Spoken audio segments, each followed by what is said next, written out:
Hello, it's July 29th, 2025, and I thought I would take this time to provide an analysis of how I'm thinking of handling my somewhat burnt up trailer.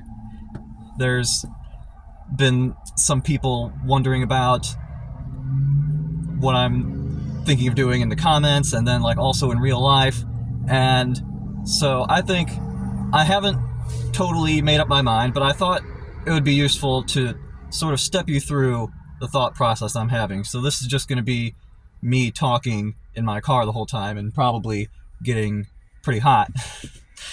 I'm going to try to stick to a logical analysis for as long as I can, at least in the beginning. I may get rambly towards the end, but I want to try to get that all worked out. And it makes me anxious that I'm doing this with only an outline in my head of how to go about it, because I'd like my thoughts to be better structured. But if I did that, then I would just never publish the video. So let's dive on in. So, I'd imagine most of you have a pretty good idea that I have a trailer on some land, and it has a fair amount of fire damage. Not, depending on your definition, not a huge amount, but a respectable amount. And so, what do I want to do with that in broad terms? And so I see there being three options, and some of you are probably surprised that there's a third, so let me just explain the options. So first one is the obvious one, just fix it up. And so that would require a certain amount of work and getting the materials and stuff. And then the other option is replace the trailer. And so get that out of there some way and put in a new one that doesn't really require much work. And then the third option would be get rid of the original trailer and build a small home in its place. So rather than bring in a new mobile home, put a tiny home on top of the concrete base that it's currently on. And in that situation, I'd imagine primarily repurposing the materials that are still good from the old house. So I would be deconstructing the house and rebuilding a smaller one without problems in the same area. And so let's analyze each of these and get an idea of the costs and work involved. And this is what I've been doing in my head, and I'm still trying to do it. And I think rather than responding to comments and questions in person over and over again, we can just analyze it right here. And the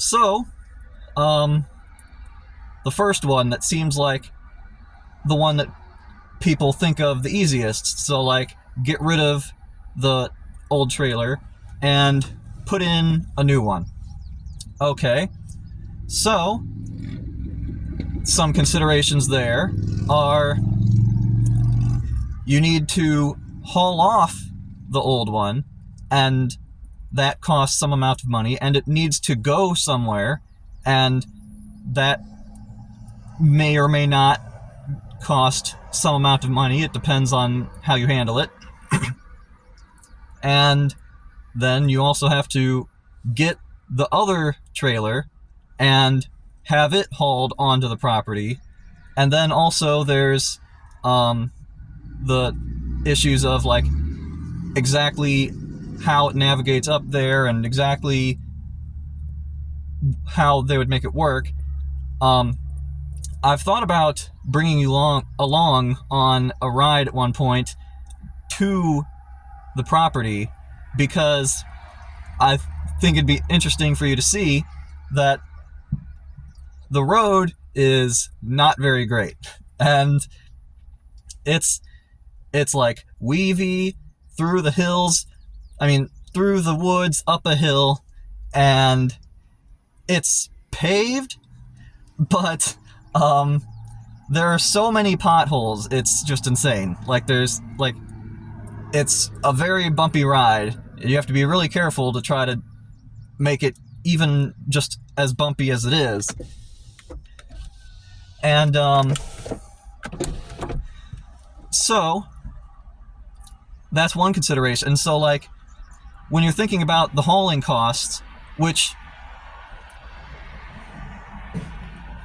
so that's a consideration with the hauling costs, and I think the hauling costs would probably be the major expenses, because when it comes to getting rid of the old trailer, there's a possibility that you could take it to some place that accepts a bunch of junk, and they'll like part it out and sell it for materials or whatever, and so maybe they'll accept it for free or close to it.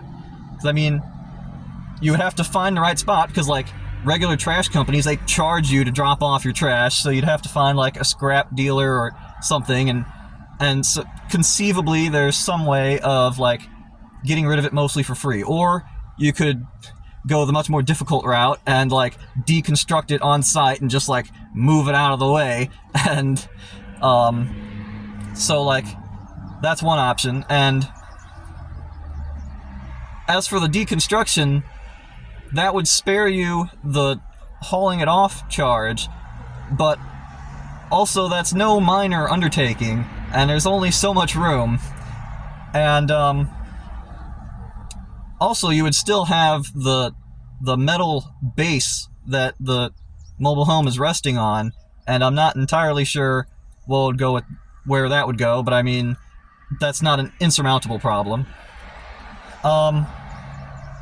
So conceivably you could get rid of the trailer for pretty cheap, and I have seen trailers I haven't looked a huge amount, because like mainly when I saw it I was like searching for land, and like I don't have anywhere to put mobile homes, so like I'm not looking for that. But like I've seen it where there's like free trailer, just haul it off, and so like that's a really cost-effective option. And so if you can just haul it off, then you can get it for free, or I'm sure or there's a variety of like pretty cheap ones out there.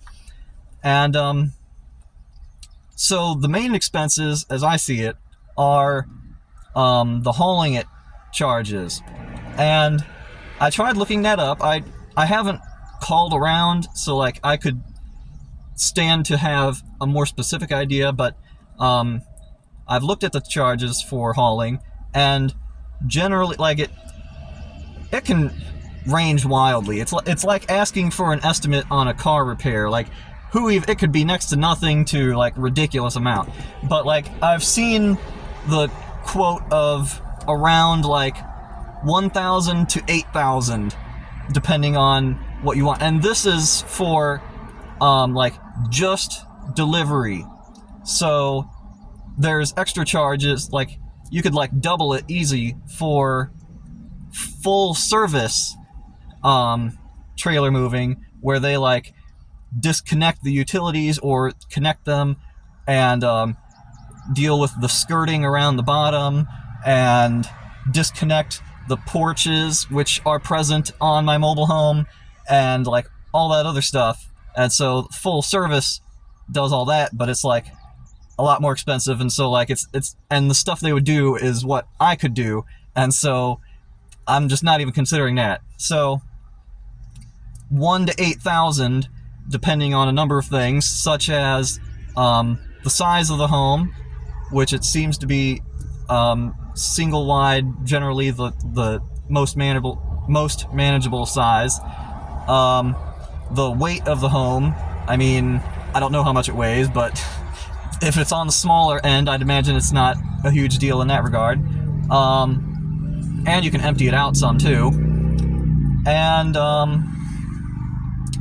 sorry about the traffic noises, but like if I have the windows up, I'll die, and I don't want to run my car because that's just wasted money. But anyway, so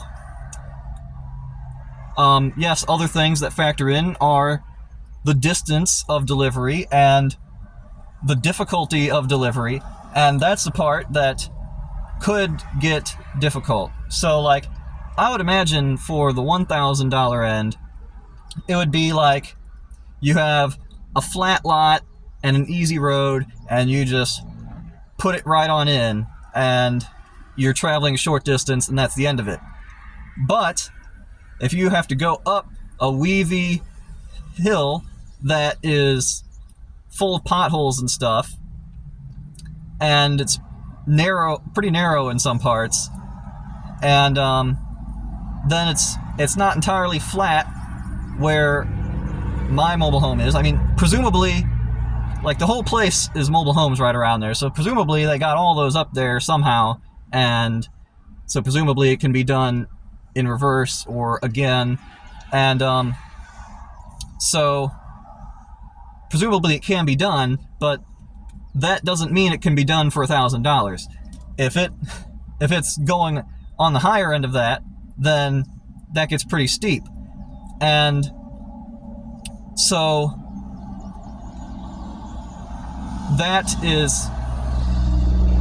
this would be, if it was like, if I knew that if I called around some places and they told me, oh, we can do that easy, no problem, like, the stuff that makes it more expensive is like something else that's unrelated, and so we can haul it for $1,000, and like, I could haul off the old one for $1,000, haul on the new one for $1,000, and just do the connections and stuff myself. I mean, that would clearly be the best option. So like, of course, that would be it. The discussion over. There's no better option than that one in terms of time and cost effectiveness, and so of course that would be the thing to do. But I highly, highly doubt that it's just $1,000.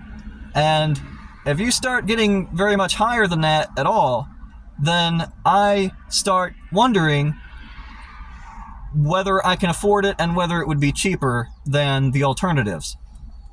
And so if it was like $8,000 or very close to that at all for hauling it, even if I like deconstructed and moved the old trailer off, like, and I didn't even deal with any hauling or any kind of charges related to that, just hauling up a new one, even if I got it for free, if it cost like $8,000, then that would be, I don't know if, then I would be inclined to dismiss that and say it's just not happening. And especially if it's like 8,000 and 8,000, like hauling off and bringing it, like, just forget it. Like, I can't afford it, and so it's not even something to try to convince me to do, because I just can't afford it, so that's the end of it. And so I am worried with my budget whether I could pull that off. And of course the next question is like, well, what is your budget and how do you handle the money? And I am highly reluctant to name specific prices, put specific values on how much money I have, because I want to make sure I word this correctly. There are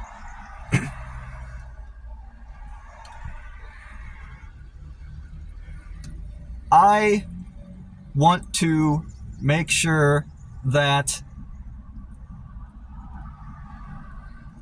no matter who watches these videos, I don't have to worry about frequent in-person lectures about how misguided my decisions are.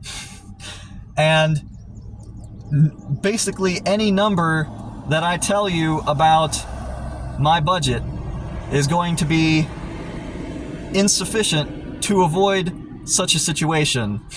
And so I prefer to keep the actual amount of money I have to work with to myself.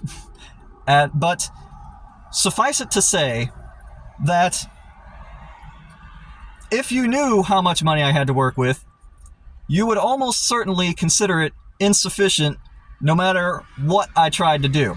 So I am very concerned with how much stuff costs, and I am counting every penny and trying to be extremely cautious with how I spend my money.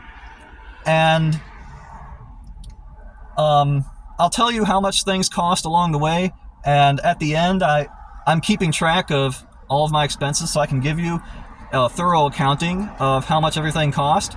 But as for how much I have left to work with, then I don't want to get into that. And then maybe you have ideas for how I could expand my budget, and I'm not saying that I would never do such a thing, but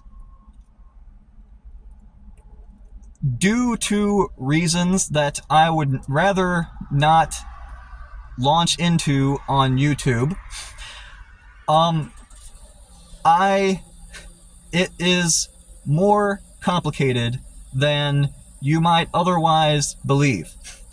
And that's not to say that if I explained myself, you'd be like, oh, that makes total sense. Sorry for ever doubting you. I mean, you might still think I'm dumb, but I think at least you would be like, oh, well, I mean, it's still dumb, but I see where you're coming from. And so,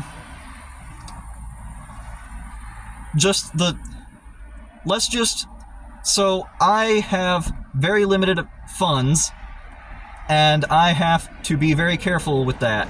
And so, hauling off the old one and hauling on a new one seems like a great idea. If I had a larger budget, it would be a no-brainer. Just do it. It would be so much easier, and just get it all over with, and great. But I'm not certain that that is actually a good decision for me. And so that is why I consider other options, like, for instance, I'm trying to think what would be the next best one to go into. So I could fix it up. And so let's explore the pros and cons of that one. So, fixing up the damage. And it would be nicer if I was like actually at the house and I could show you some of the damage and give you thoughts on exactly what I would do. But like, I mean, I did that in the first video, so like, you can watch that if you want to be reminded of what it looks like.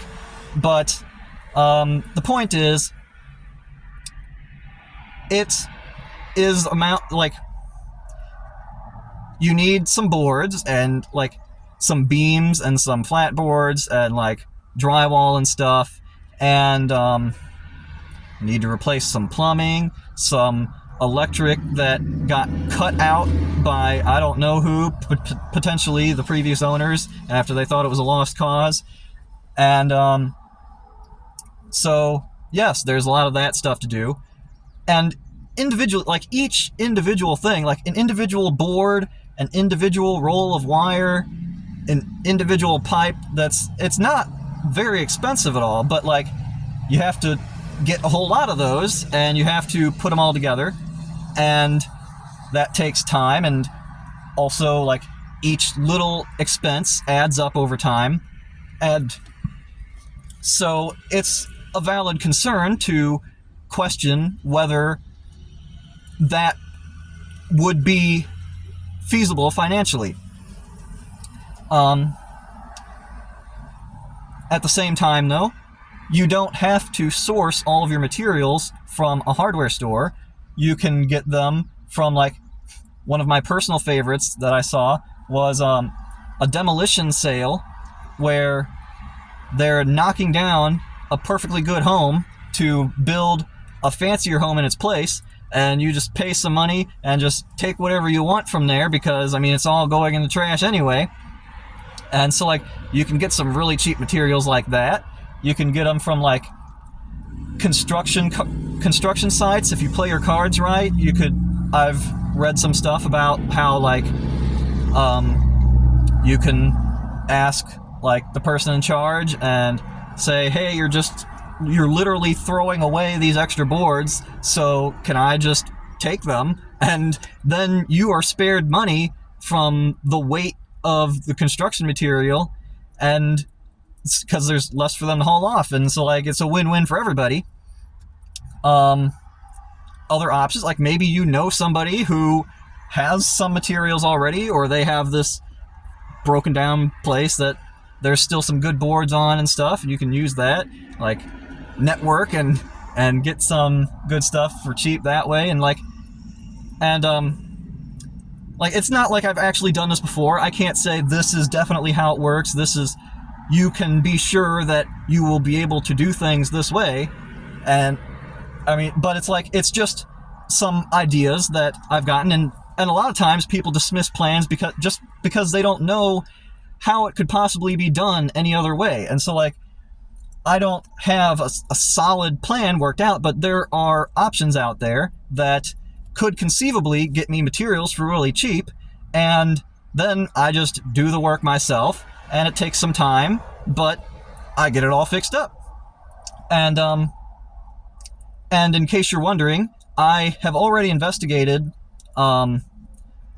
things regarding like how legal it is to fix it up yourself, and I mainly investigated it in the context of how to build your own place from scratch. So it's slightly different from like fixing a place up that already exists, but from what I know so far, a lot of it is pretty similar.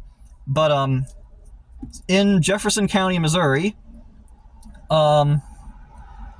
you need to have plans for how you're going to fix the place up or build the place, and as long as you're going to live there, you can do all the work yourself, including septic system and a well and other stuff. Like most people wouldn't think you could do that. I specifically checked. You definitely can do it yourself, but there are certain caveats. Like, for instance, you can't have a septic system. You have to connect to a public sewer system if your lot is less than a certain size. I know these specific numbers, but in order for me to tell them to you right now and make sure that I didn't mix things up, it would take too long. But like, the general idea is there are certain property size restrictions relating to whether you can dig a well and whether you can dig your own septic system and stuff. But like, if you have that worked out, then you can do it. As long as, and this applies to all the other things, like electrical and plumbing and stuff like that, they have you take a test, and I should have looked at my notes on it, but I'm pretty sure it's 25 questions, multiple choice, open book.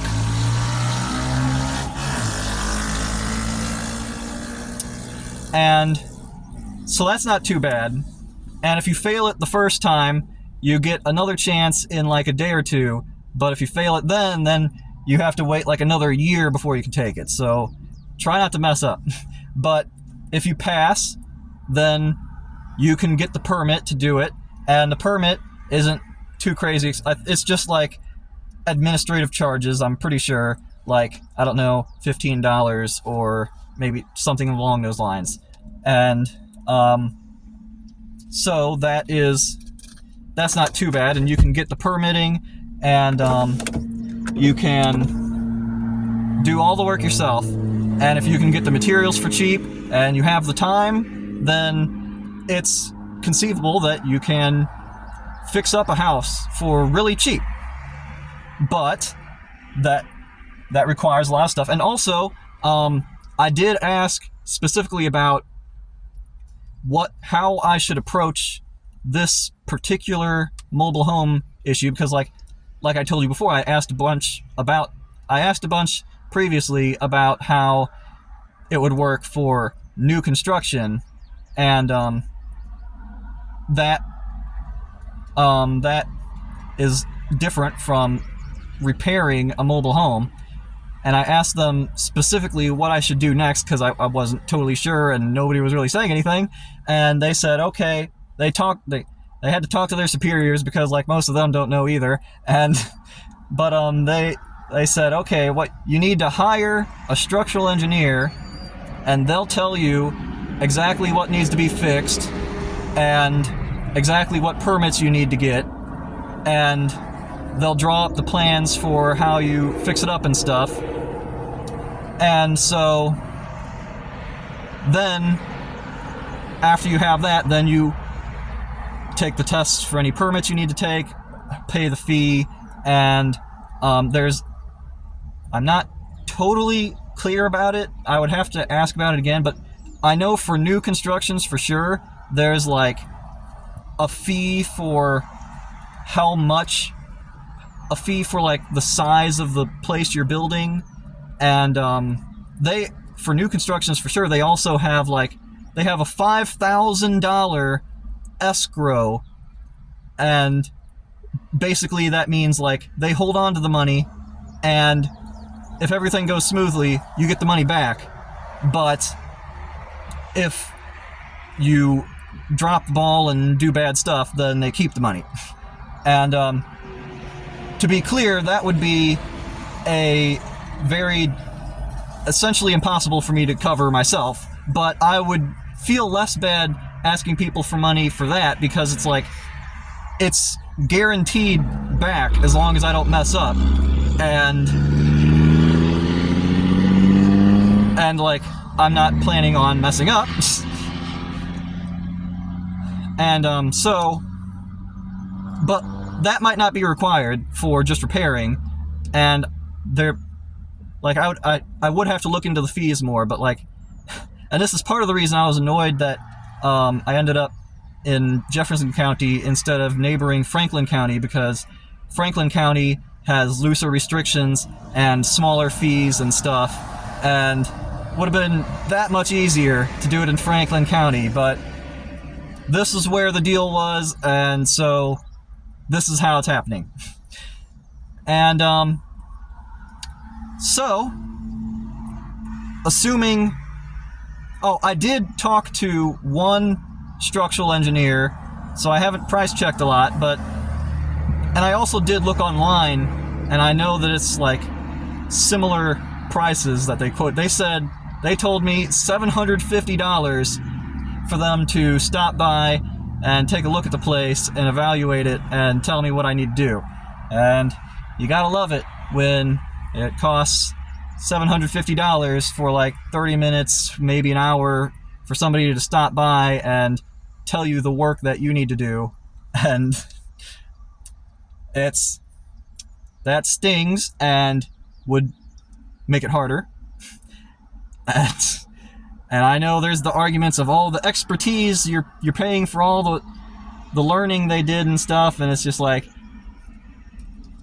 let me complain, okay? It's a lot of money, and even if it's totally valid price, it still stings, okay? So I don't go throwing $750 around, and that was their discount price. They said, I've been looking at tornado damage in St. Louis a whole lot, and you're closer, and I'll give you a deal, $750, and normally it's $800.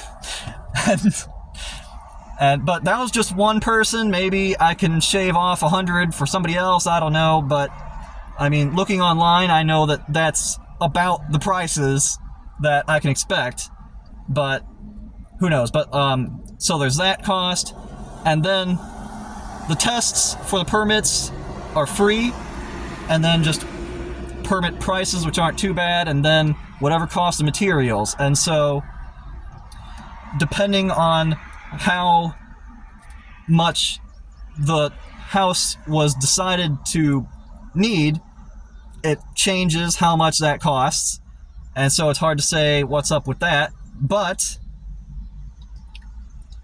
in my mind, it is more, you can work with that a little more, because like you can source the materials cheaply, and you can work at it on your own pace. And then also a big one is you can always decide to do something else if you try to fix it up and then decide that it's not worth it. Now, I mean, you would waste all that time and money, and that's not great, but if I start fixing it up and then decide it's not worth it, I can always haul it off later, or demolish it, or whatever. But if I haul it off and then discover that I can't afford hauling on a new one, well, I'm committed. Like, that's it. You can't come back from that. You're committed to that course. And so fixing it up feels safer, and you can always change your mind later. And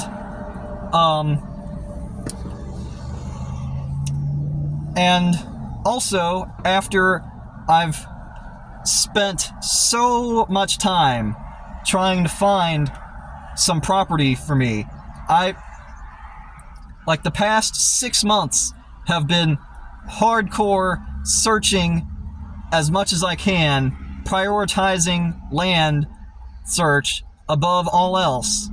And that is hard. Like, I mean, okay, I didn't do it 24/7. I did it to the extent that I knew I could keep myself sane, so that not 100% of the time. I'm sorry about the occasional loud noises, okay? But, like, I'm sweating to death as is. I can't shut these windows. And also, my air conditioning isn't too great anyway.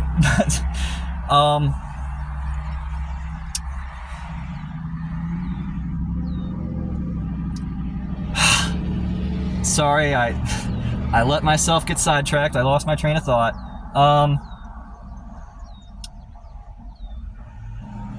So, I don't know. I was saying it feels safer because I can always change my mind, and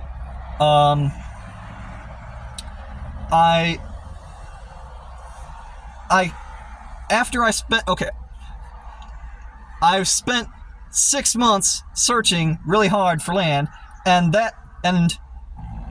there was like a whole year prior to that where I was like kind of on the lookout and trying to look around for things. And like, when you spend like a year and a half prioritizing finding land above all else, like especially the past 6 months, but I mean, like, before then that was still my priority. I just wasn't hardcore searching the whole time. And when you spend that much time doing it, and the whole time you're searching, you have nothing to show for it. Like, okay, you gained knowledge, but you have nothing still. You could give up, and you would be no closer to it than you were before. And, like, if you're fixing up a place, and it seems hopeless, like, you work on it a little, and it stays fixed, and, like, you can see you have made some kind of progress. Even though it's small, you have done something. But if you're searching and failing for a year and a half, you have nothing to show for it, and you try all kinds of different approaches, and you try and fail and try and fail, and you question whether it's even possible, and that's exhausting. And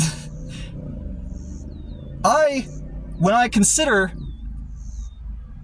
maybe I can afford this other stuff, maybe this is a better way, maybe I can find something that has unknown problems or something, and I can bring in a bunch of unknowns and maybe it would be better.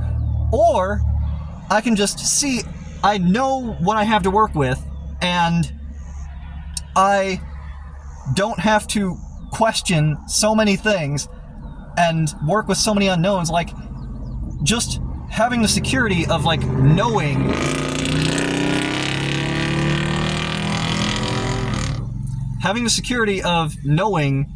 what I'm working with is pretty nice after so long of making no progress whatsoever and having hardly any idea what the future would look like.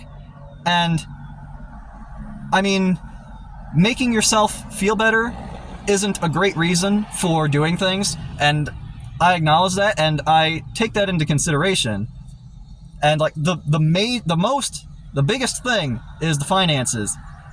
But like, I know that is an influence, and so because of those reasons, I tend to lean towards fixing it up, but I'm not fully 100% committed, and it is possible that a different course of action would be better.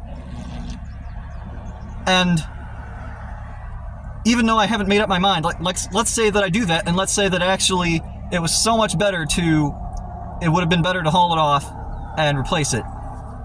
And maybe so, I might mess up. And there's no guarantee that I make the correct decision, but I'm trying my best to evaluate all of my options and consider my circumstances and just make a decision and go ahead and like, what more can you offer than your best? And like, so people who disagree with me, you may be right, but I am like, hindsight is 20/20, and you can't know for sure how the option you didn't take would have gone, so who can really say? But like, that's why I'm kind of leaning in that direction. But I want to also address the third option, like demolishing the place, but doing it carefully so that I can reuse the materials to build another house in its place. And I have seen at least one comment. I think I've seen like other kind of references to it, and it's like, what are you talking about? You must be joking for the idea that you could fix something up or build a whole new place. And don't get me wrong, I totally make sarcastic remarks with a straight face, and so like, it's not totally invalid to question whether I was being serious, but no, like, I really meant that I started off with the plan of just getting empty land and building the entire thing from scratch. But it's worth keeping in mind, I wasn't planning on building a big house from scratch. I'm planning on just a bare minimum small thing. And according to Jefferson County regulations, you can build a tiny home as small as 88 feet with as small as 88 square feet with a bathroom that's 18 square feet. And so I would be building in that general size range. And let's say that I went a little bit bigger and went like 100 square feet. Or if you're from a country other than the United States and you would prefer... I jumped ahead a little bit on that. It would be like, we're talking about like 10 feet by 10 feet. Or in the metric system, it would be just over 3 meters by 3 meters. And it's like, that's like the size of like a large shed. Like, you telling me that you don't believe I could possibly put together a large shed with a few pipes and a few wires? Like, I have lived in this car. Like, literally, my bed was me reclining in this exact chair and using this pillow, which is still here because that's just, I didn't get around to moving it. I'm lazy and like, whatever, that's how it ended up. And like underneath it, I have the blankets I would use, although I definitely wouldn't use it during the summer months like it is right now. And I don't need much. All I need are walls and like just an ability to go to the bathroom, have drinking water, and like not die in the summer or the winter. And so like, don't get me wrong, there are people out there who would not do a good job of putting together even a tiny home. I mean, different people have their different strengths and weaknesses, and some people should not be trusted to build a tiny home, and even if it is small. But I don't have the pre-existing capability, like, I don't have the pre-existing expertise, but I have figured out plenty of things on my own. I am not the least bit intimidated for putting together a large shed that has a bed in it. Like, I am not worried about that at all. It would take some time, and like, I would have to do a lot of research and make sure that I did everything right, but like, that, I consider it totally within my capabilities. And branching off of that, if I consider well within my capabilities to build a whole house from scratch, even if it is small, but like build a whole house, I definitely consider it within my capabilities to repair a partially damaged house. And so, I mean, I'm not saying I would do the perfect job. There's probably parts that I just sort of hack together things good enough, and then you're like, and then some people would be like, well, that doesn't count as being fixed. Well, what are you doing? But it's like, if it works, it works, and I don't really care. And it's like, if my standards are a car with a bathroom in it, and that's all I really need, then I'm not really concerned with how well I can do it in other regards. Just as long as I pass inspection, I don't really care, and I feel totally capable of, maybe not necessarily at this specific moment, but I could easily learn whatever I don't already know and make it happen. And so like, the only concern of mine is the expense, like how much it costs to do all of that. And so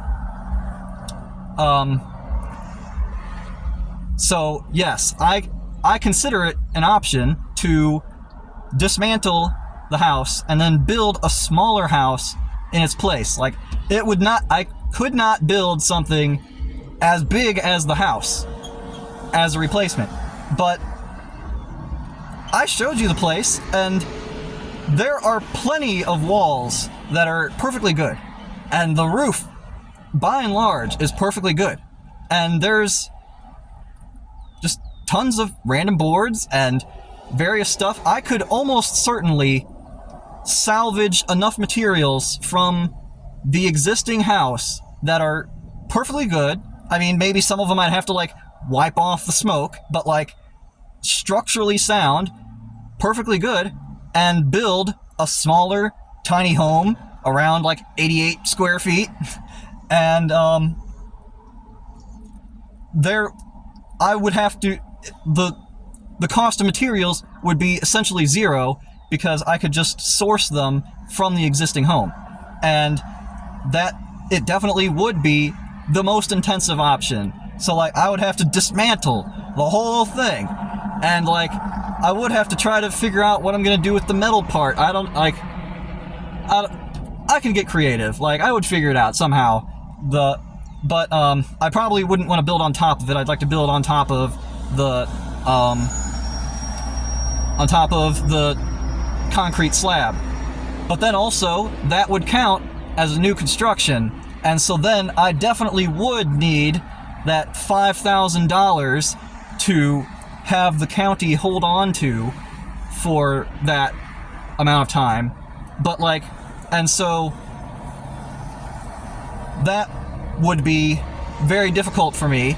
But like I said, I'm not as afraid of bumming that off of my friends and family if I could. Like, I haven't talked about it too much with too many people so far, but like, I've had people offer me money to help if I find myself in a position of needing it, and I want to do it as much myself as I can. I don't want to be relying on other people to fund what I'm doing.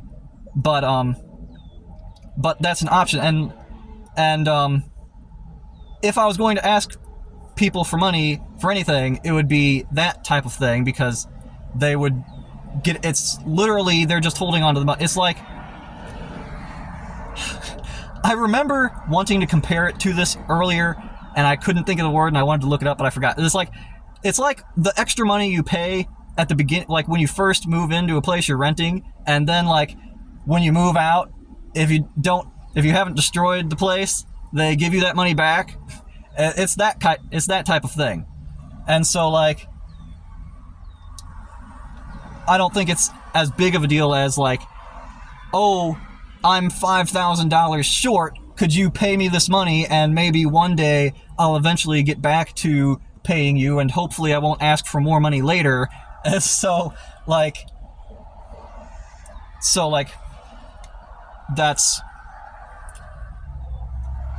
that is a consideration. But like, it's conceivable that would be almost the entire expense of rebuilding in the same location. It would be tons and tons of work, but as far as finances go, which are the number one thing that I'm worried about, that is the hardest thing for me to get around. That, in that regard, rebuilding a tiny home on the spot would be pretty financially sound. It would be like, I have basically all the materials I need, and I would just need to reorganize them.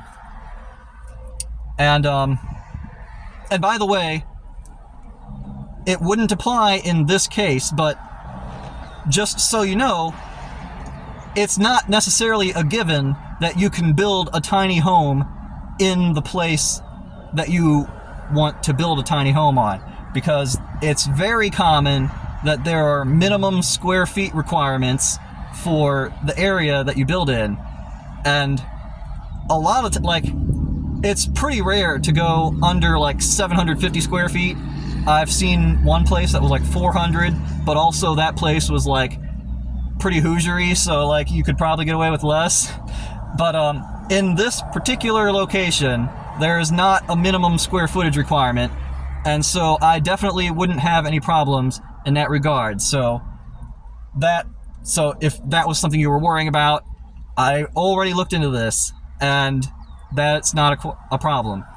And also, just in general, I'm surely, like, just one time through unscripted, I'm sure to miss something. I'm sure to not mention something that I considered, or maybe there's something that I legitimately haven't thought of, but, I mean, but maybe it's not compelling enough to change my, I don't know, but like,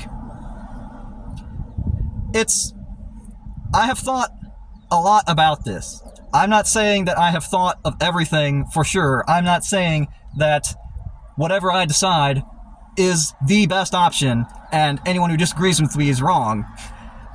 But it's not like I just had this wild idea and I'm like, let's just do this with this house here. Let's just get some stuff, and we're just gonna go into it, and whatever happens, happens. And I do say whatever happens, happens a lot. So I mean, I can understand how you can get that impression, but it's like, I know that there are certain things that I need to pay attention to, and certain things I need to plan ahead for, and I have not just haphazardly, on impulse, just dove right into this. I have thought a great deal about this. I have looked into a lot of this stuff. I have talked to a lot of different people and weighed my options very carefully. And it's not even that I have done this like just now. Oh, now that I have this property, now I've started to think about this and I've thought about it a great deal. I've been doing this for almost the whole year and a half, because in my search for land, I have to check whether that land would allow me to build a cheap house on it, because like there's a lot of places you can get cheap land, but then they have really stringent building restrictions, and you would have to build like $100,000 house on your really cheap land, and like then that just doesn't work. And then there's like land that's really cheap and doesn't have building restrictions, but because of certain restrictions, just like certain legal restrictions from the county, you are not actually able to build anything there. Like theoretically, if you had enough land or met this certain requirement, then you could build a cheap home on it, but because of whatever situation is with that land, you can't actually build any kind of house there at all. And so like, and then if there's a certain restriction stopping you, then it's like, okay, well, can I do this, or is this not allowed? Or if I did this other thing, does this do it? And like, I'm trying to like piece together how to do all this. I'm like building the house in my head over and over again, and researching all kinds of different restrictions and brainstorming all the different ways I could address how to create a living situation, and doing this over and over and over again throughout my whole time of searching. And that does not mean that I have thought of everything. Especially, I wasn't necessarily thinking about getting a mobile home. I figured it was beyond my budget, and I didn't really think too deeply about it. So like, there's stuff to consider about that. For instance, did you know that if you buy some land with a trailer on it, you most likely technically do not own the trailer? It's actually like a vehicle that has a title that still belongs to whoever bought it, and to officially call it your own, you need to fill out some forms through the DMV and give, at least according to the Missouri DMV, give 30 days notice, in case I said it too badly, 30 days notice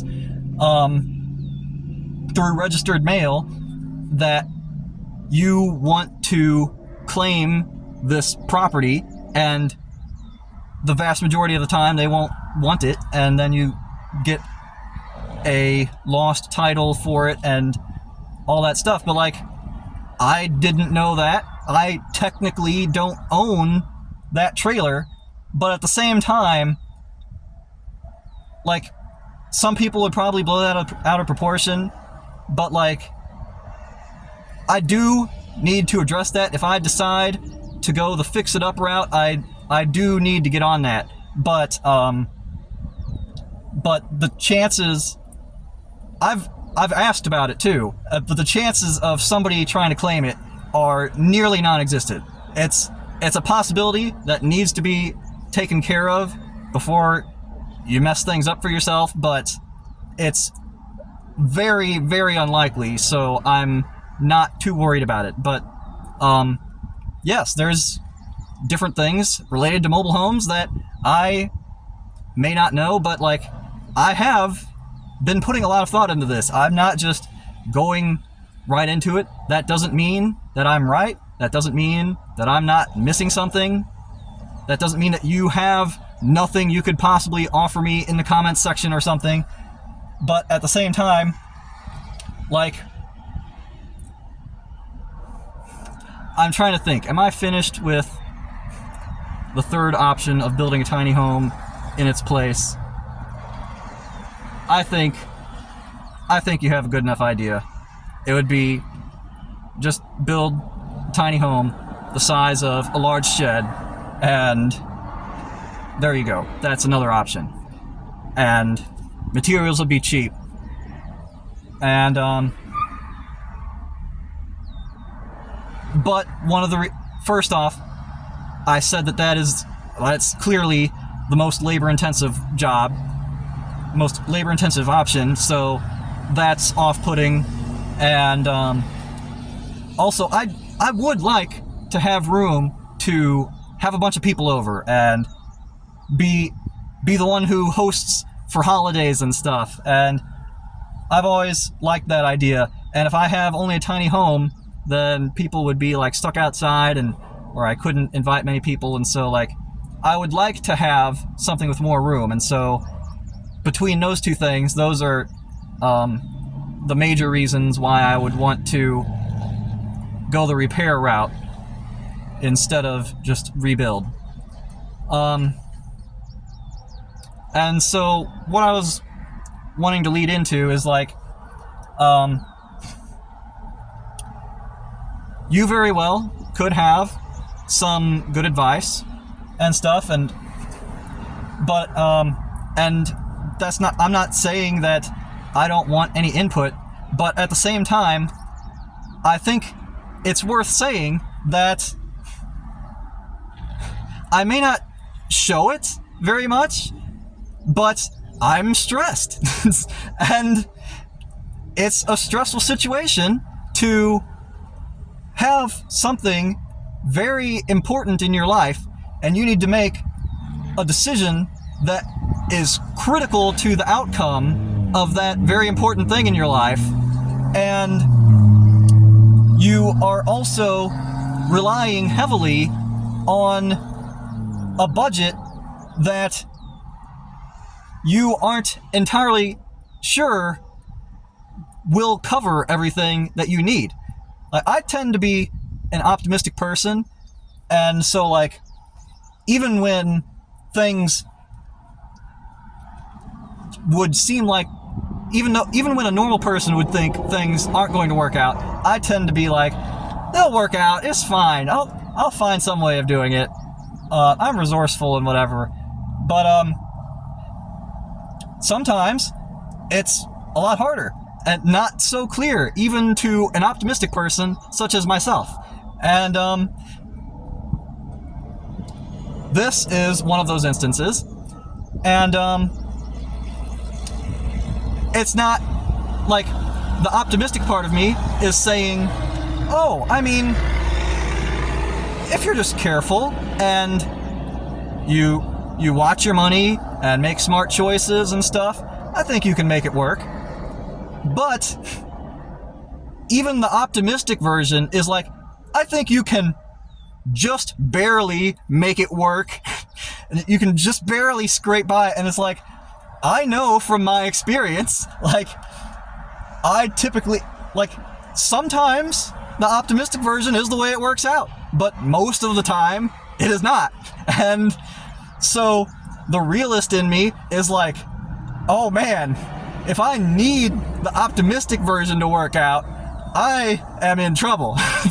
That is a tough spot to be in, because the optimistic version doesn't always, that's usually not what happens. And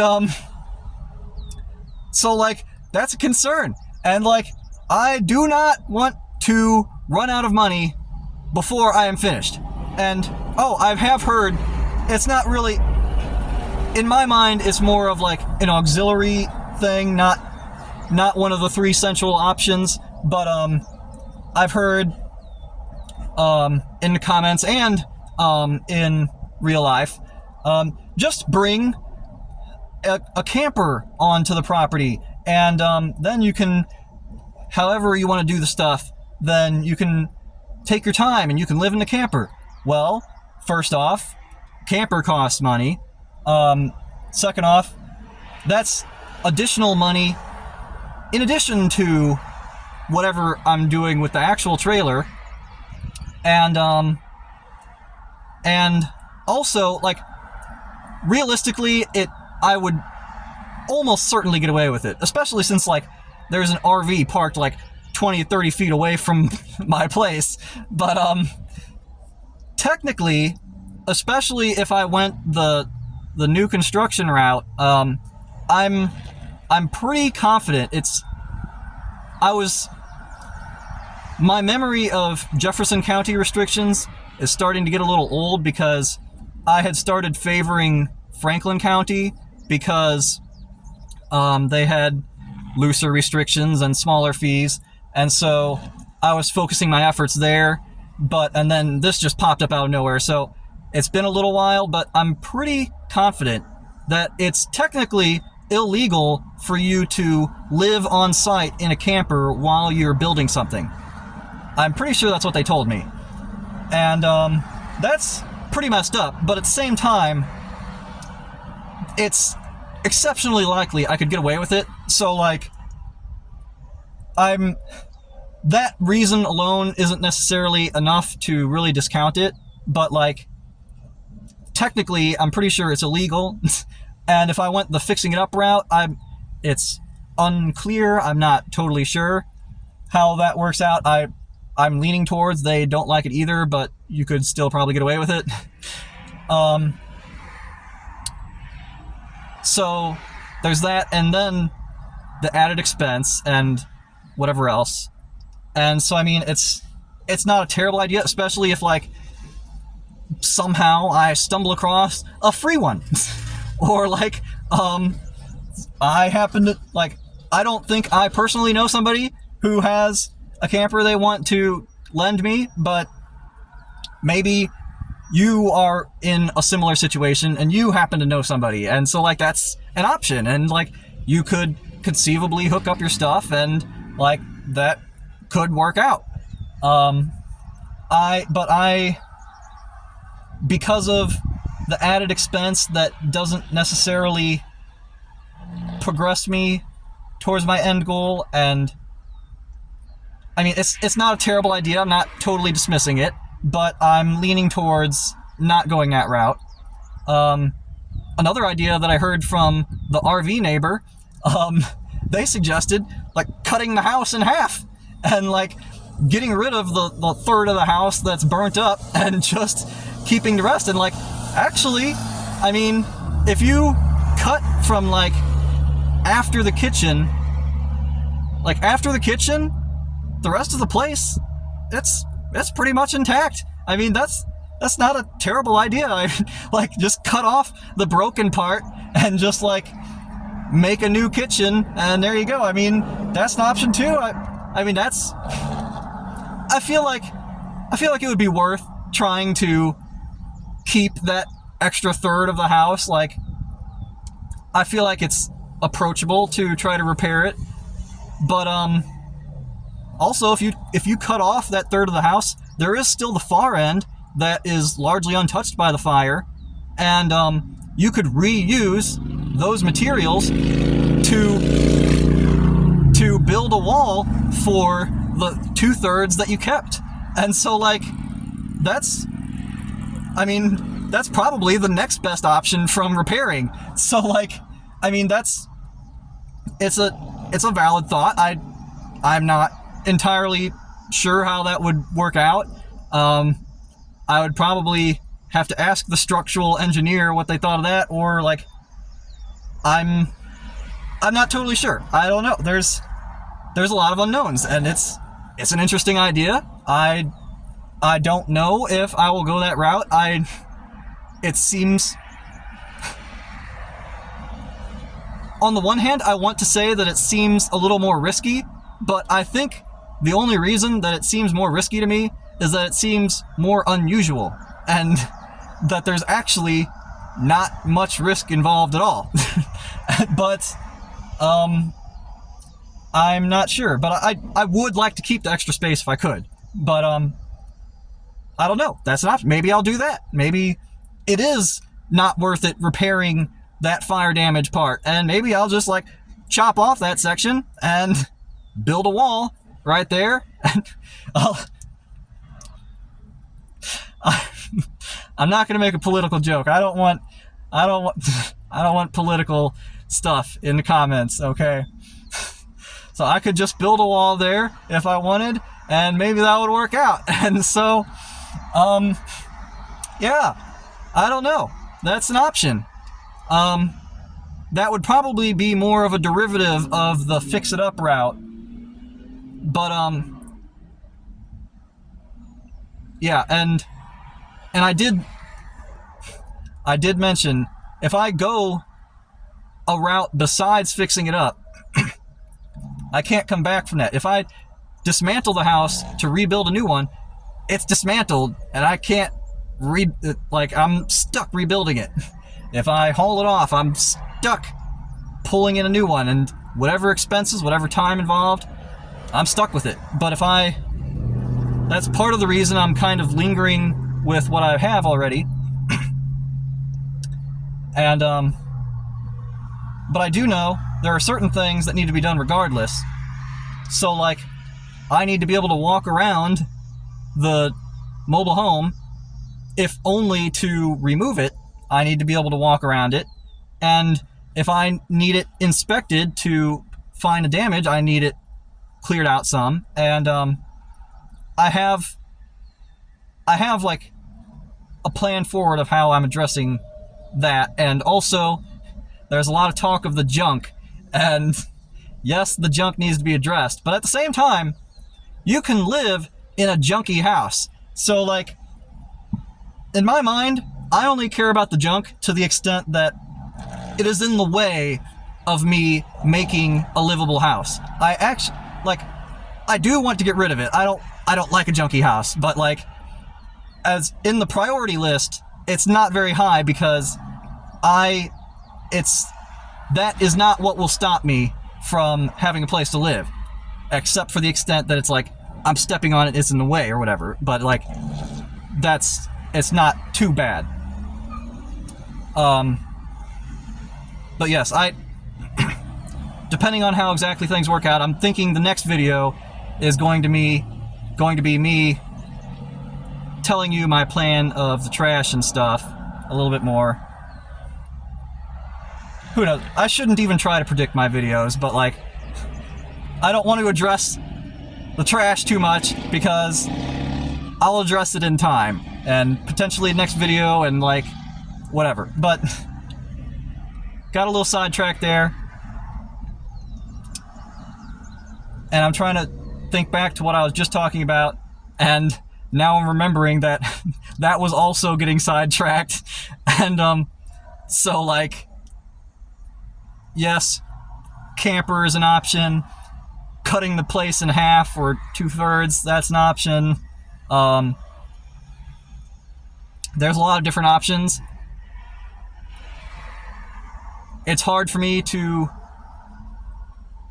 make the right decision, and I might make the wrong decision, and I am smiling a lot. I seem unconcerned, but first off, I stress smile in a number of situations. I'm not a total psychopath about it, but it definitely happens a lot. And so, like, just because I'm smiling doesn't mean I'm not stressed. And also, it does me no good to be paralyzed by stress. So, if I can't do anything about it, then why think about it? And if there's too many things for me to think about all at once, then I can't let myself try to think about all of them at once, because I can't, and just focus on what needs to be done next, and what is the next most important thing. And yes, I do need to think ahead, so I can't do the next most important thing at the expense of the future, but as long as I'm making sure I'm not messing up things, just what's next. And so, like, I seem unstressed because I have pretty good stress coping mechanisms, but that does not mean that I'm not concerned about making the correct decision and not worried that whatever I decide, it's going to be wrong. And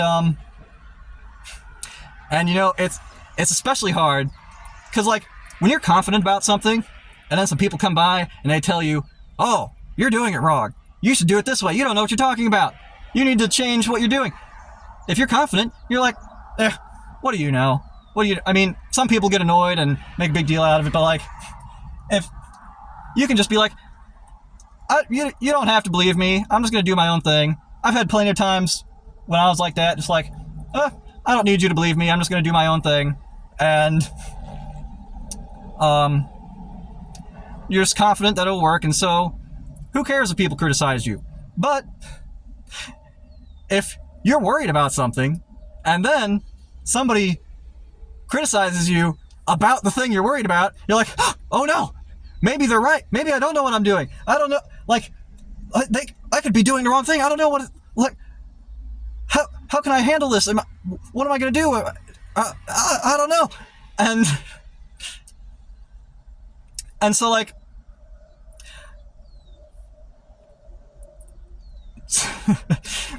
you may question the logic of me putting these videos on YouTube if I'm sensitive to that type of thing. And I mean, in my defense, I told you in the very beginning, my intended audience is like myself and like the few people who know me. And I mean, I suppose I shouldn't be super surprised by it, but like, even just a few days, my videos have been around now, and there's like a few hundred people who have watched it. And I mean, that's still pretty puny in the grand scheme of things, but that like outnumbers my intended audience like 50 to 1. So like, yeah, I mean, I probably should have seen it coming, but I mean, what are you gonna do? I mean, there's tons of people on YouTube, and like, I wanted it for myself, I wanted it for other people, and like, also, why not let other people along for the ride? You know, I shouldn't be a sensitive person. I shouldn't let myself be so sensitive. I definitely tend to be a people pleaser and get anxious when I'm not pleasing people and they think I'm doing things wrong, but you know, it's good character building to try to not do that, and it'll be good practice for when I'm rich and famous and everybody has an opinion on what I'm doing. And so, yeah, then it'll be good that I got some practice in. But yes, so I'm not sure how much of a point there was there, but I want you to know that, first off, I'm not a crazy person. I mean, relatively speaking. I have thought about this. I'm not just diving into it. I'm not just, like, I just now explained all the different pros and cons and different considerations for the three main options of what I can do. And hopefully, maybe you still think leaning towards fixing it up is the wrong decision. That's your choice. I mean, maybe you're right. I don't know. But hopefully at least you're like, well, I still think you're wrong, but I guess there's some points in that regard. And also, I did want to mention, so I said that the trailer replacement is clearly the best if I could afford it. And so, like, if it was like $1,000 to move it out and $1,000 to move it in, that's an easy decision. So much less work, and you'd be hard to beat that price doing any other thing. But it's still, I am not so sure that that's how it is. I would need to get quotes to really know for sure, but I am, once again, not sure that I can afford it, and if I can't afford it, I can't afford it. Like, you can tell me that this is the best decision all you want, and I can agree that it is the fastest and easiest, but if I don't have the money for it, I don't have the money for it, and you can tell me you can tell me I need to do that all you want. I'm not going to do it if I can't afford it. Now, it's still uncertain whether I can or can't afford it, so I haven't dismissed it, but like, if I can't, I can't. That's all there is to it. My dad is a retired real estate agent, and he's been a lot of other things in the past. He's also been a cosmetologist, and he keeps renewing his license, and he cut my hair, you may have noticed. But yeah, he's been in real estate, and he thought it was a terrible idea to try to find some land to build a place on, and it could never work, and I could never find any place that would work out like that. And I mean, I shouldn't bash on my dad too much because, like, everybody else was thinking the same thing.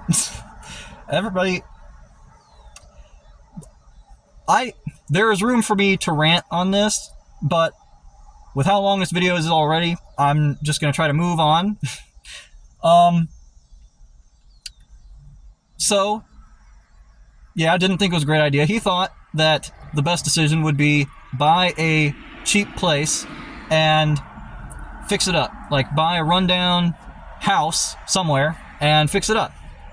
Which, ironically enough, is pretty similar to what ended up happening, which is probably why he didn't freak out nearly as much as I was worried he would about a number of other things, about a number of other paths I could have chosen. But he would occasionally look through his real estate stuff, and he would say, "Oh, look, here's a house for $20,000, and it doesn't look too awful. You could buy this and fix it up." And I'm like, "Well, Dad, I don't have $20,000, so that's a nice thought and all, but I can't do that." "Oh, look, here's one for $18,000. You can get that one. It's over here. It's kind of small, but it might work." "Well, Dad, I don't have $18,000, so that won't work." "Oh, look, here's one for $21,000, and you might be able to make that." "Dad, I don't have the money to make it work. Like, I can't do this." Like, I appreciate you wanting to find me good stuff. Like, okay, that's great. Like, and if I had the money to do it, maybe that would be the best way to do it. But I don't have the money to do it, and no amount of you repeating more things that I can't afford is going to make more money appear out of nowhere. I can't afford it. If I can't afford it, that's all there is to it. I don't care how good of an idea it is. If I can't afford it, I can't do it. And so I'm not certain at this time whether I could or couldn't afford replacing the trailer, but I am far from certain it would be extremely tight, if possible whatsoever. I am far from convinced that it's possible. And if it's not possible, I can't do it. It's not just like people in the comments and people in real life. They've brought it up, replacing it, and it's like, I'm not certain yet, but it's brought up as if this is the most obvious thing you could possibly do. And of course, it is the cheapest and easiest, and you clearly need to do it this way. But I might not be able to afford it. And if I can't afford it, it doesn't matter how much you tell me to do it. I am not going to do it because I literally can't. And I'm sorry for getting off on a rant like that, but like, I just feel like it needs to be clarified that there is only so much money to go around. And so there's that aspect. And then you could try to argue that I wouldn't be able to afford the materials to repair the stuff or whatever else. I keep trying to think in my mind if I'm missing something, because it seems to me I make a pretty compelling argument for why it wouldn't be too bad to afford the materials, especially depending on what exact course I took. And like, I feel like I could make it work out. I don't think it would be that bad, but like, also, like I said, I tend to be an optimist, and maybe I'm wrong in that regard. And I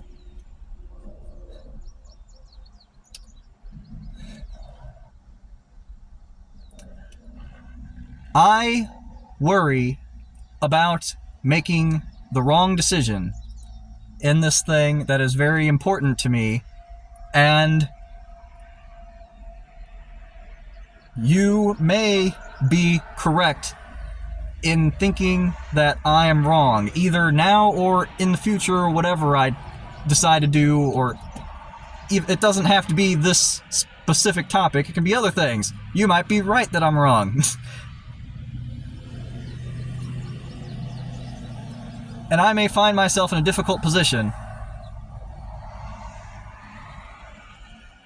But whatever happens, it might take a long time. I might have to come back from a big mess up, but somehow I'm going to make it work. The road to that could be miserable, or it could be only kind of miserable. And it's uncertain which route that will take, and it depends heavily on me making the correct decisions. But I don't think there's a path where I never work it out, because I am extremely motivated to move forward with my life. And so somehow I will figure it out. Whatever happens, I could mess up again and again and again. Somehow I'll figure it out. But in the meantime, I might mess up, and it worries me, and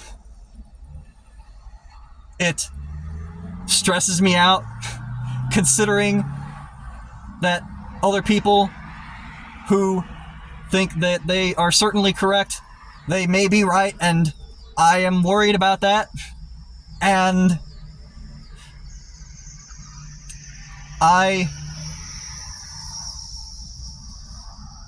even when it's not presented as I definitely know the best course of action, when I'm like flooded with tons of different possibilities, that makes me anxious as well, because it's hard to consider all of those things all at once, and it's just a lot to take in. And so I can't guarantee what I will do. I can't guarantee how I will think about all of the things that you suggest.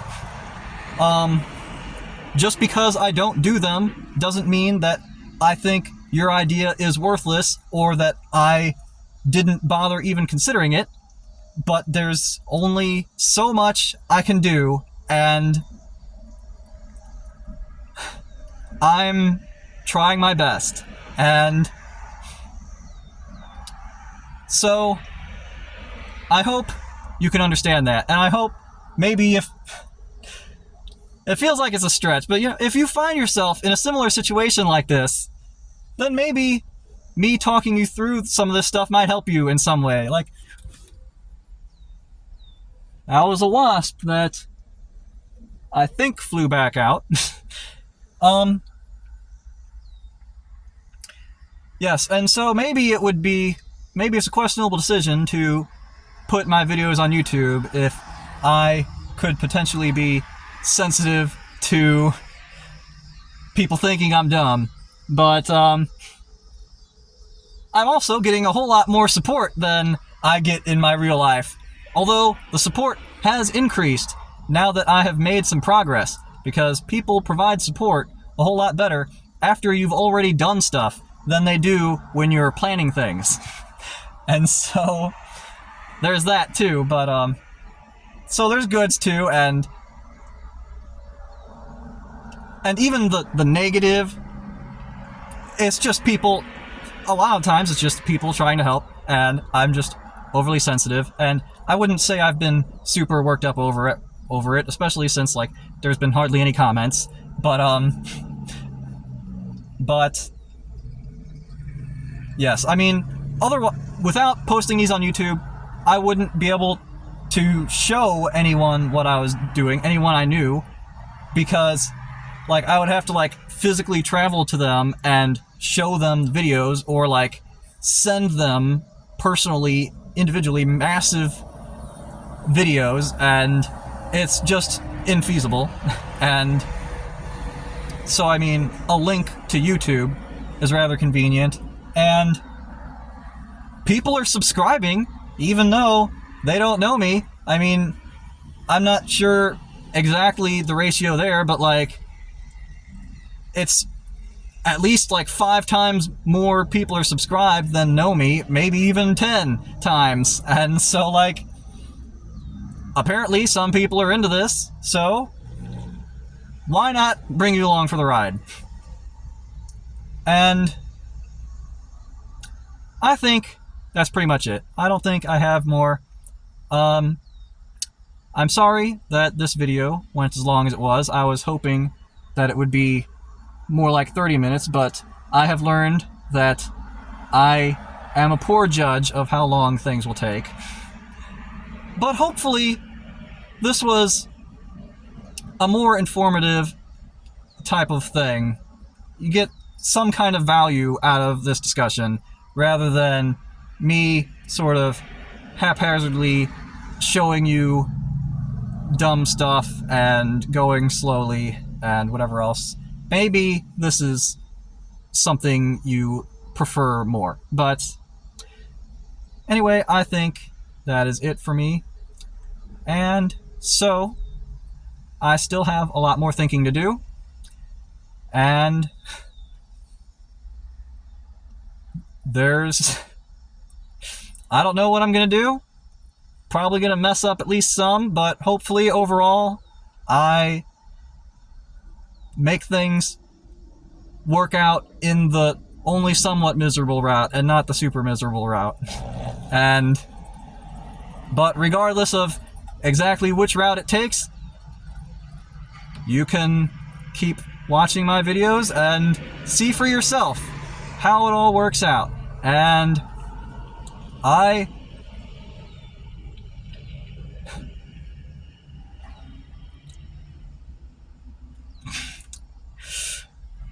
too many things that I wanted to say.